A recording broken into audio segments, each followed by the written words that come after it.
Kids. Halo, selamat pagi adik-adik yang dikasih Tuhan. Selamat berjumpa kembali dalam Impact Kids hari ini.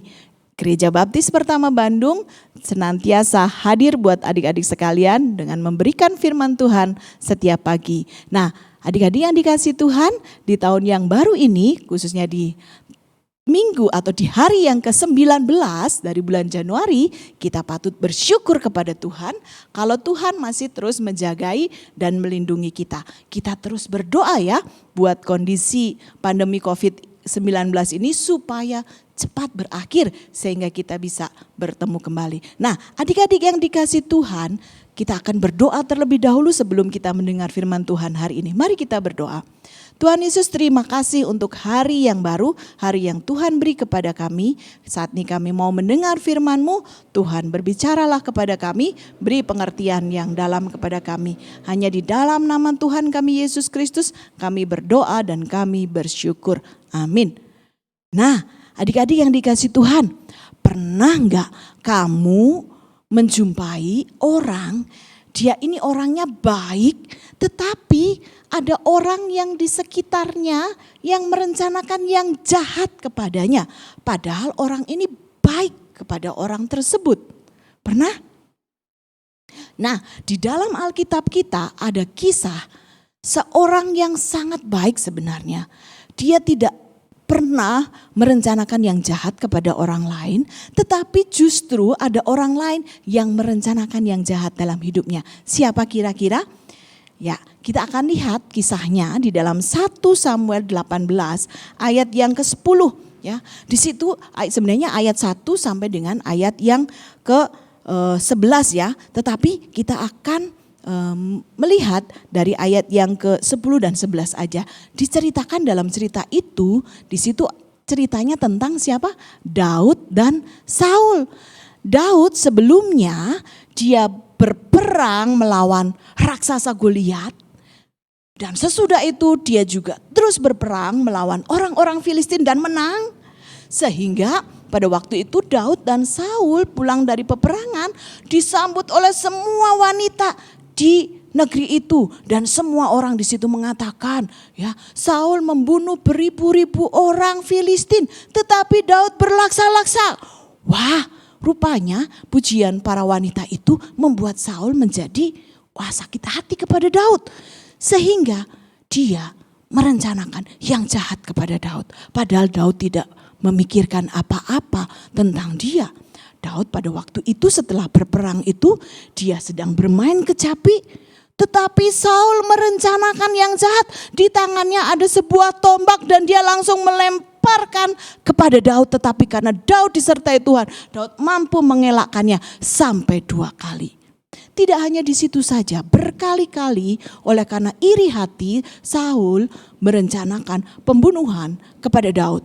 Setelah gak jadi dengan tombaknya tadi, Saul merencanakan yang jahat lagi yang lainnya. Dia tetap ingin membunuh Daud.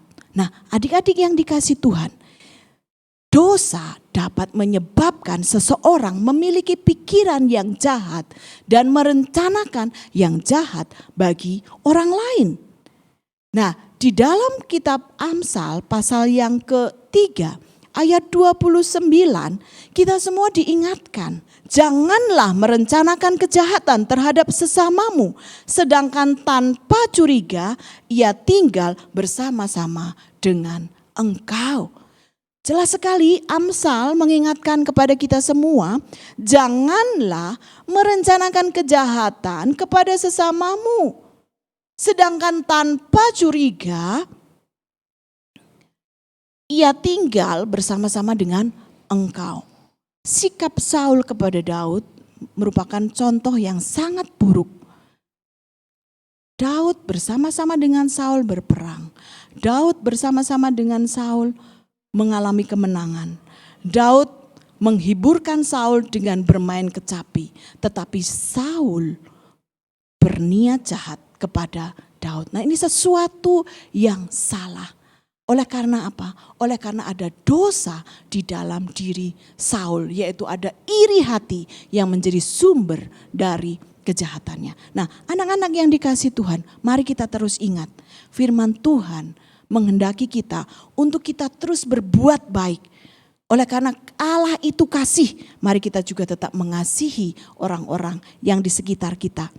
Kalau kita lihat keseluruhan Amsal 3 ayat 27 sampai 35, di situ di dalam perikop itu judulnya berkata anjuran untuk berbuat baik.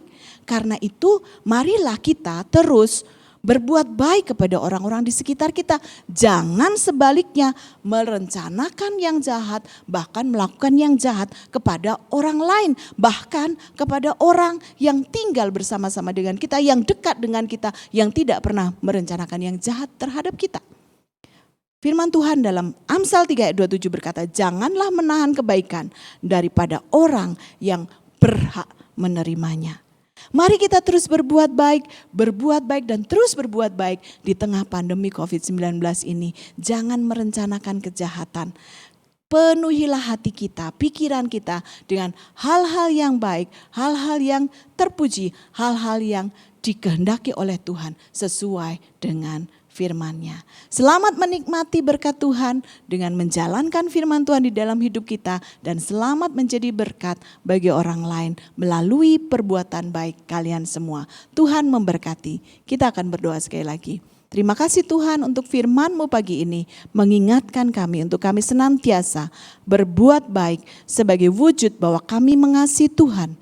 Karena Tuhan adalah kasih, maka kami harus mengasihi orang-orang di sekitar kami, berbuat baik kepada mereka dan terus menyatakan kasih-Mu bagi mereka.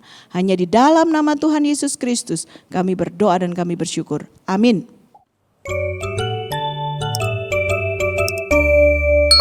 Impact Kids.